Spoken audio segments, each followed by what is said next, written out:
America has a doctor shortage, a problem that's only expected to get worse in the future. The Association of American Medical Colleges estimates by 2034, there could be a shortfall of as many as 124,000 physicians in both primary and specialty care. At the same time, there are currently thousands of doctors and medical students in the U.S. who were trained in a foreign country but are not allowed to practice medicine in America. Investigative reporter Kristin Crowley examines how the lack of physicians is affecting Americans and how some states are exploring ways to solve the shortfall.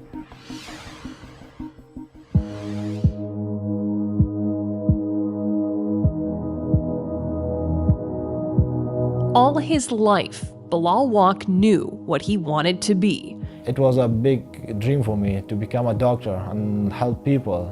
A dream he was well on his way to completing. So that's you. That's me, yeah. I was the first in my class. Bilal was more than halfway through med school in Afghanistan. I really wanted to become a surgeon. So, In August 2021, he and 5 family members were part of the emergency evacuation out of Afghanistan as the Taliban took over. Worst day of my life. It was a chaos at the airport, shooting all around. But Bilal was grateful, not just to escape safely, but to find out they were headed to a place he knew as the land of opportunity, the United States. I thought I can start my medical career again. But that wasn't the case. Since Bilal had no advanced warning of his evacuation, he wasn't able to get any of his med school records. Becoming a doctor would mean starting schooling all over again, which he was willing to do, but he couldn't afford it. And then I said, okay, it's not possible then. So your dreams of becoming a doctor ended when you came to the United States? Yes. And he's not the only one. The United States has strict rules for becoming a doctor, even for those who have graduated med school.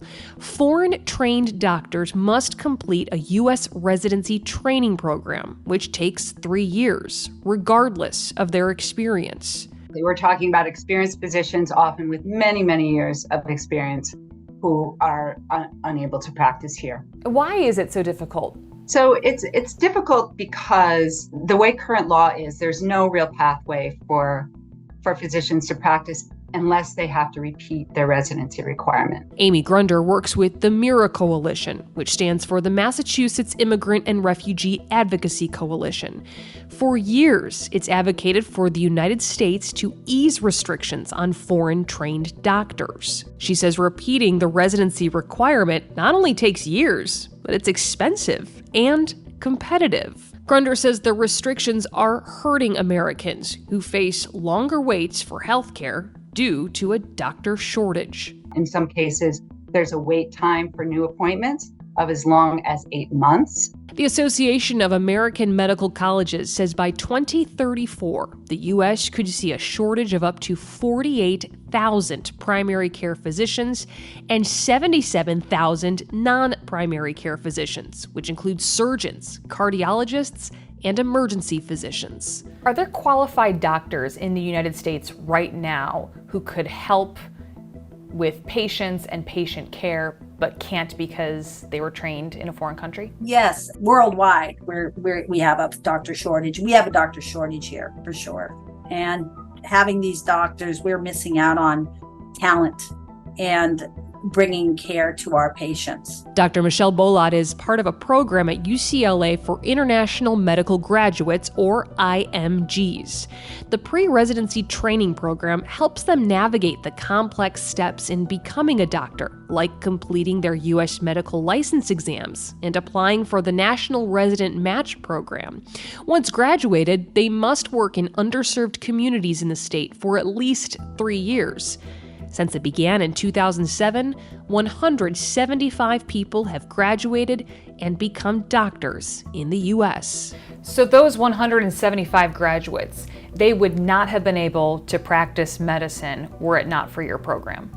Correct. But some doctors warn making it easier for foreign-trained doctors to practice in the U.S. can't mean lowering the standard of care. Just a few wrong people getting through the system can be a real problem. Dr. William Pinsky is the past CEO of Intel, a group that certifies internationally trained doctors, making sure they're qualified to work in medicine. We need to have access to quality health care in this country. And so we don't want to unduly restrict or limit qualified physicians. On the other hand, we have to assure that they are who they are and have the background to treat. Dr. Pinsky says Intel gets roughly 20,000 inquiries a year from med school graduates outside of North America, but they still need to go through residency and get their medical license. And in many states, that process takes years no matter their qualifications. It can be enough to make those hopeful of becoming a doctor in the U.S. give up and instead take jobs they're overqualified for. We had estimated there was anywhere between 400 to 2,000 individuals living legally in the United States that were doing all kinds of odd jobs. Odd jobs like driving trucks and working in a warehouse. That's what Bilal is doing. Do you feel overqualified for the job you're doing now? Yes. My dream was like finished when I wanted to become a doctor, so if it's not possible, so I have to find a way in life. While Bilal couldn't find a way to medicine, he hopes others like him can, filling a need on both sides. The Mira Coalition has backed legislation in Massachusetts to make a simpler pathway to becoming a doctor in the U.S. The bill would allow qualified doctors from other countries to practice medicine in the state under a mentorship program, and they wouldn't be expected to repeat post-clinical graduate training. But each state has its own medical board, which experts say makes sweeping change across the country tricky.